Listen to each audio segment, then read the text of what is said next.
Now going back to graph of a function, or how about when you plot a relationship?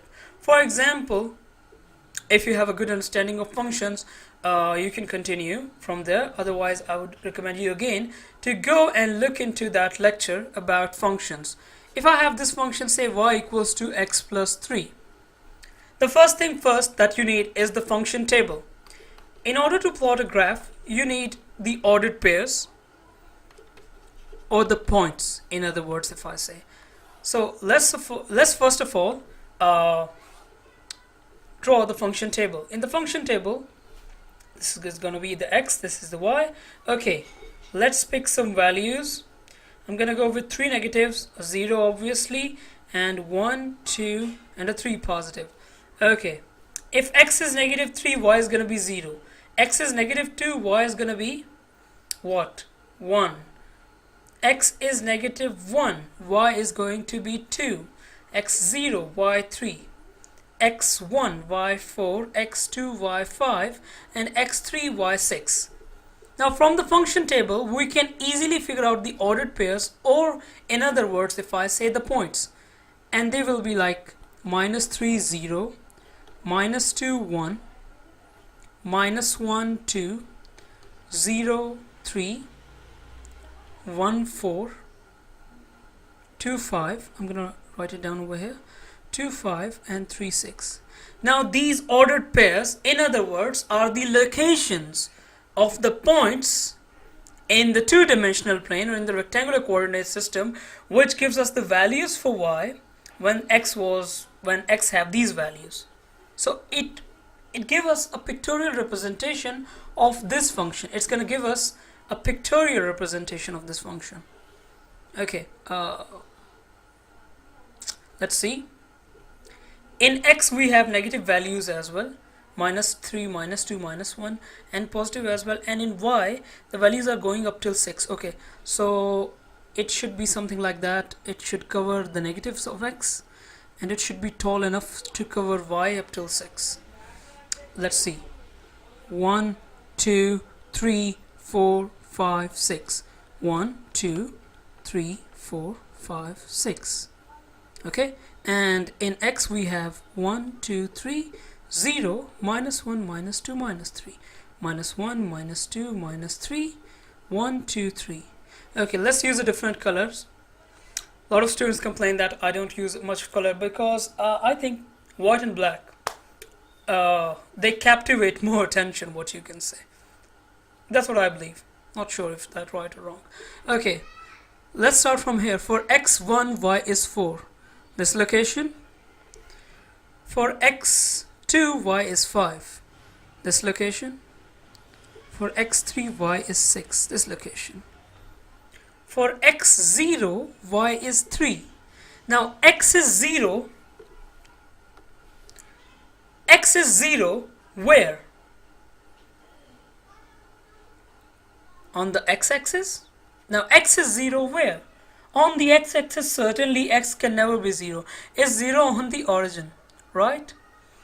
But on the origin, y is also 0. So remember the technique when we have a point like, say, 1, 4, we say x1, and we go into this line and look where 4 is, right? There it is. So when we say x0, so we go into this point and we look into that line. Okay, there is y3. Another thing, very important thing, on x-axis, y is 0, and on y-axis, x is 0. You should write it down. Alright, 0, 3 is located over here. -1, 2. For x -1, y is going to be 2. The 2 is going to be intersected with that point. Anyways, for x -2, y is 1. There. As I mentioned earlier, on x-axis y is 0, so y0 is on x-axis, -3, 0. Or in other words, I'll look for -3, and where y is 0, there it is. Not y is not minus, y is not 1, y is not -1, y is 0. So I have to now draw a line, and it should pass through all of them. It should pass through all of them. Well, they're not drawn properly, what you can say over here. Let's move these points a little. Let's move this over there a little and there a little. Yeah. So if your graph is properly drawn, what I'm saying is that it should pass through all the points. One very important thing is that graph must always be drawn freehand. I use the line tool over here to draw the graph for you to look at it carefully, and a very important thing that I want to draw out over here, for that I needed a perfect straight line. Otherwise, when you are plotting them in exam or in a test or class homeworks, etc., etc., whatever, you must always draw graphs freehand. Now straight line, we got a straight line. Remember, we were plotting a function and we got a straight line. Whenever a function is representing a straight line or a straight line graph is obtained for a function, we call those functions linear or linear functions. That is how you can conclude that from the pictorial representation of the function, that is the graph. Another very important thing is to look for the exponent.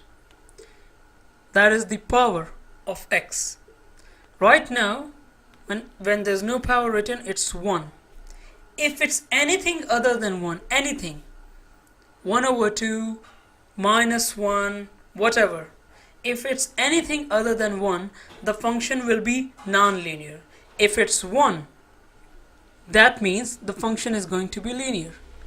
And for a linear function, you will always get a straight line. So far we covered about graphs, the plotting technique, how we can plot a graph for a function, locating its points, etc., etc. A good concept about the rectangular coordinate system and the quadrantal system as well, relevant to the two-dimensional plane, and obviously the real line as well. Yes, I want to summarize it with a very important thing as well. We already know that the horizontal one is called the x-axis, the vertical one is known as the y-axis, the right side is plus x, the left side is minus x, the top one is plus y, the bottom one is minus y. Okay. The right half. This rectangular coordinate system has 4 regions, what you can say. If I'm covering 2 of them, that I can call it the half. So blue one over here is right now representing the right half.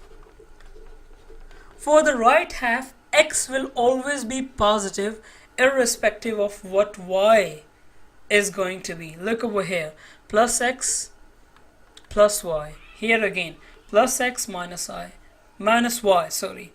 So it doesn't matter whether x is positive or negative, x is always positive. Similarly, if you look into the left side of that, the left half of the coordinate system, or the left half of the rectangular coordinate system, x is going to be negative irrespective of what y is. Look, here it's going to be minus x and plus y.